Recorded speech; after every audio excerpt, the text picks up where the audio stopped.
নমস্কার বন্ধুরা, আজ আবার মাদার কিচেনের ব্লগ থেকে চলে এসেছি। একটা রান্না করব। এই যে হলো চিংড়ি মাছ। চিংড়ি মাছটাকে নুন হলুদ মাখিয়ে রেখেছি। চিংড়ি মাছ দিয়ে কি করছি বন্ধুরা দেখতে থাকুন। আমি চিংড়ি মাছটাকে হালকা একটু ভেজে নেব। এই যে সর্ষের তেলে, আমি পুরো রান্নাটা সর্ষের তেলেই করব। হ্যাঁ, আর এই যে তেলটা গরম হয়ে গেলে, গরম হয়ে গেছে অলরেডি, হয়ে গেলে দিয়ে দেবো হলো এই যে চিংড়ি মাছটা মাখিয়ে নিচ্ছি।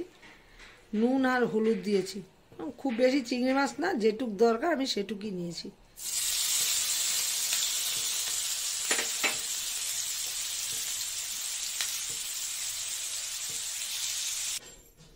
কলা পাতায় কি করব দেখাচ্ছি। চিংড়ি মাছ দিয়ে এই যে বাঁধাকপিটাকে একটু ভাপিয়ে নিয়েছি। এই বাঁধাকপি দেবো। সবসময় তো বাঁধাকপি, মাছের মাথা, বাঁধাকপি, চিংড়ি মাছ এমনিতে কড়াইতে সবাই করে। আমি আজকে বাঁধাকপি এইভাবে করছি। ঘরের মধ্যে এই ফার্স্ট টাইম বাঁধাকপি এনেছি, এতদিন আনিও না, খাইও নি। আর দেবো হলো এই যে মটরশুঁটি দেবো, কাঁচা লঙ্কা, এটা বেটে দেবো। আর দিয়ে দেবো হলো এই যে চিংড়ি মাছটা ভেজে রেখেছি, ওই চিংড়ি মাছটা। আর দেবো হলো এই যে তিল, আর এটা হলো পোস্তটাকে শুকনো খোলায় ভেজে রেখেছি। আর এটাও শুকনো খোলায় ভেজে রেখেছি। আমি সবসময় পোস্ত শুকনো খোলায় ভেজে তারপর রান্না করি। আর এটা বেটে নিয়ে তারপর দেখাচ্ছি। এই যে হলো হলুদ, খুব বেশি দেব না। এই যে হলুদ দিয়ে দিলাম, নুন দিয়ে দিলাম, এই যে নুন দিয়ে দিলাম হলো তেল, সর্ষের তেল দিয়ে দেবো। এই যে সর্ষের তেল দিয়ে দিচ্ছি। তারপর আর কি দিচ্ছি দেখাবো, মশলাটা বেটে নিই। তারপর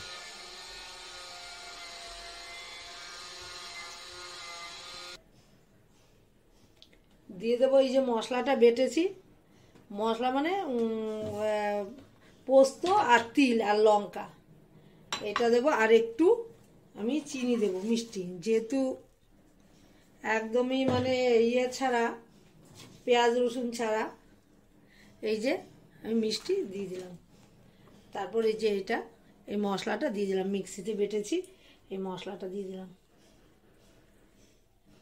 পেঁয়াজ কিচ্ছু দেবো না, একদম মানে দিয়েছি, কি যেন বলে,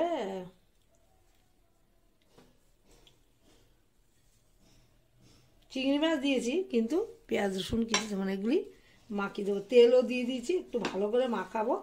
মাখিয়ে তারপর কি করছি, আর একটু দরকার হলে একটু তেল দিয়ে দেবো। এই যে আমার মাখানো পুরো হয়ে গেছে। একবার তো তেল দিয়েছি, আর একটু তেল দিচ্ছি উপর দিয়ে। আর নামানো মাঝখানে খুলে দেখবো, দেখে আবার মাঝখানে ধনেপাতা আমি দিয়ে দেবো। ধনেপাতা ছাড়া আমার জীবন অন্ধকার বন্ধুরা। এই যে আবার কলা পাতা দিয়ে দিলাম। এবার আস্তে আঁচ করে দিয়েছি, দিয়ে এবার ঢেকে দেবো। কারণ মাছও ভাজা আছে, আর বাঁধাকপিটাও করা আছে, কি যেন বলে, বাঁধাকপিটাও সেদ্ধ করা আছে। এই জন্য বেশি টাইম হয়তো লাগবে না। দেখুন পরে আমি আবার ঢাকনাটা খুলে দিলাম, কটা লঙ্কা দিয়ে দিলাম চিড়ে। আর আরও 10-15 মিনিট হলে হয়ে যাবে। একটু ধনেপাতা দিয়ে দিচ্ছি।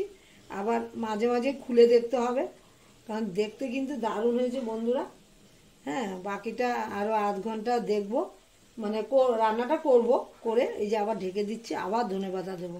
এই যে ধনেপাতা রেখেছি, আবার দেবো। এটা হতে থাক। বেশি আর লাভ নেই, একটু জল বেরিয়েছে, জলটা একটু টেনে যাক, তারপর খুলে জলটাকে টানিয়ে নেব।